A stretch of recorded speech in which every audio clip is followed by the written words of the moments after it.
Chapter 3. A Caucus Race and a Long Tail. They were indeed a queer-looking party that assembled on the bank. The birds with draggled feathers, the animals with their fur clinging close to them, and all dripping wet, cross and uncomfortable. The first question, of course, was how to get dry again. They had a consultation about this, and after a few minutes it seemed quite natural to Alice to find herself talking familiarly with them, as if she had known them all her life. Indeed, she had quite a long argument with the lorry, who at last turned sulky and would only say, "I am older than you, and must know better." And this Alice would not allow without knowing how old it was, and as the lorry positively refused to tell its age, there was no more to be said. At last the mouse, who seemed to be a person of some authority among them, called out, "Sit down, all of you, and listen to me. I'll soon make you dry enough." They all sat down at once in a large ring, with the mouse in the middle. Alice kept her eyes anxiously fixed on it, for she felt sure she would catch a bad cold if she did not get dry very soon. "Ahem," said the mouse with an important air. "Are you all ready? This is the driest thing I know. Silence all round, if you please. William the Conqueror, whose cause was favoured by the Pope, was soon submitted to by the English, who wanted leaders, and had been of late much accustomed to usurpation and conquest. Edwin and Morcar, the Earls of Mercia and Northumbria—" "Ugh!"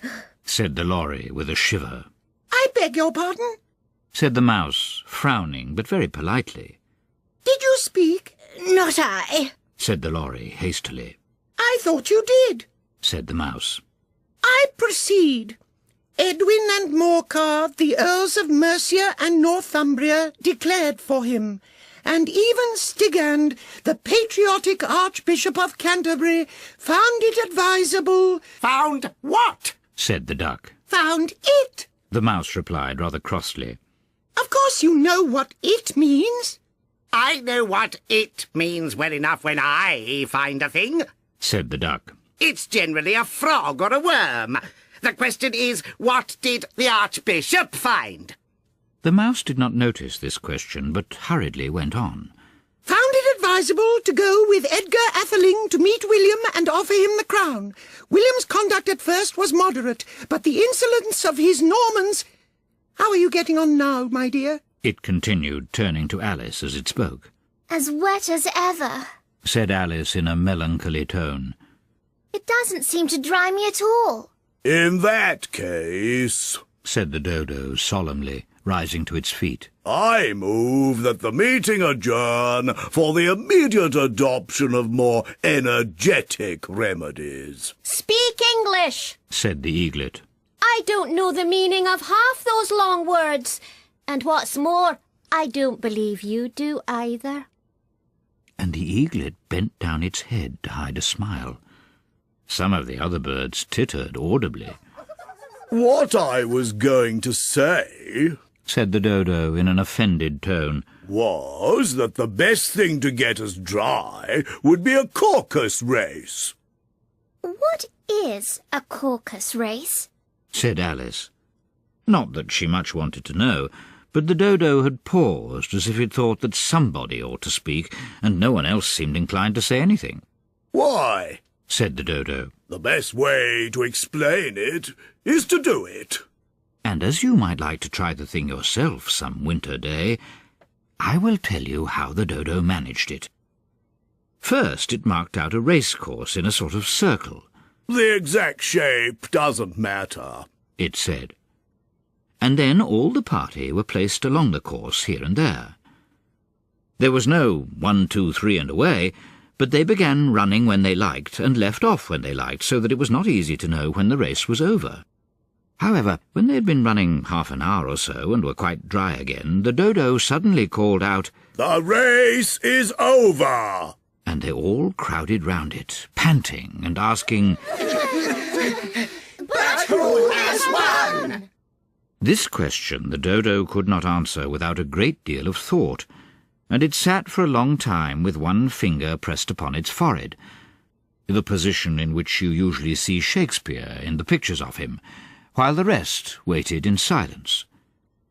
At last the dodo said, "Everybody has won, and all must have prizes." But who is to give the prizes? Quite a chorus of voices asked. "Why, she, of course," said the dodo, pointing to Alice with one finger, and the whole party at once crowded round her, calling out in a confused way, "Prizes! Prizes!" Alice had no idea what to do, and in despair she put her hand into her pocket and pulled out a box of comfits.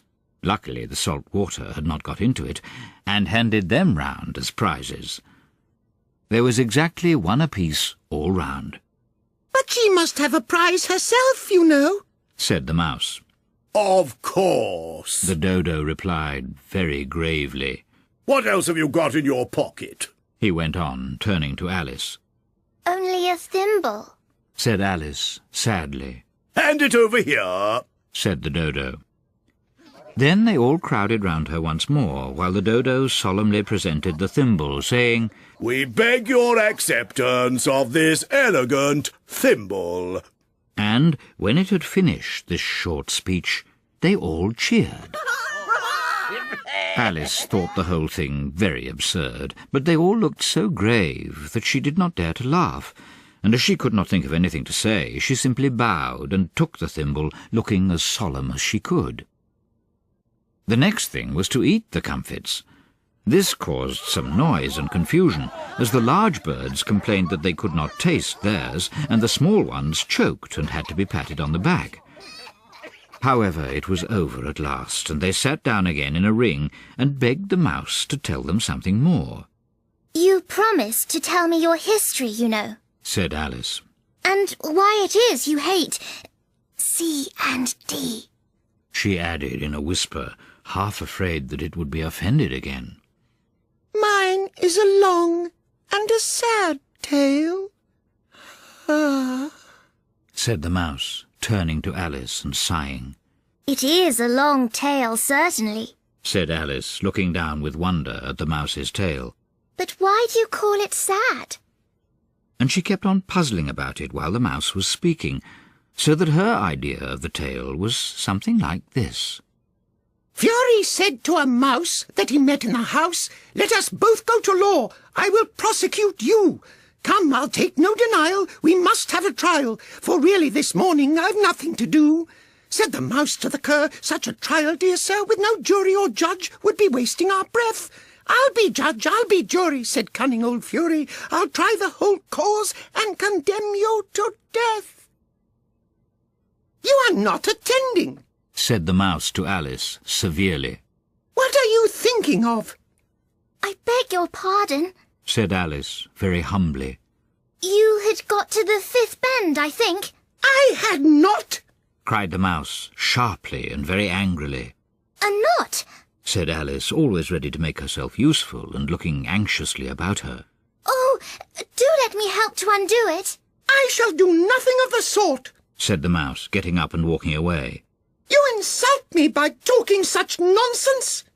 I didn't mean it. Pleaded poor Alice. But you're so easily offended, you know. The mouse only growled in reply. Please come back and finish your story. Alice called after it, and the others all joined in chorus. Yes, please do. But the mouse only shook its head impatiently and walked a little quicker. What a pity it wouldn't stay. Sighed the lorry as soon as it was quite out of sight, and an old crab took the opportunity of saying to her daughter, Ah, my dear, let this be a lesson to you never to lose your temper. Hold your tongue, Ma. said the young crab a little snappishly. You're enough to try the patience of an oyster. I wish I had our Dinah here. I know I do. Said Alice aloud, addressing nobody in particular. She'd soon fetch it back. And who is Dinah, if I might venture to ask the question? Said the lorry. Alice replied eagerly, for she was always ready to talk about her pet. Dinah's our cat, and she's such a capital one for catching mice, you can't think. And oh, I wish you could see her after the birds. Why, she'll eat a little bird as soon as look at it. This speech caused a remarkable sensation among the party. Some of the birds hurried off at once.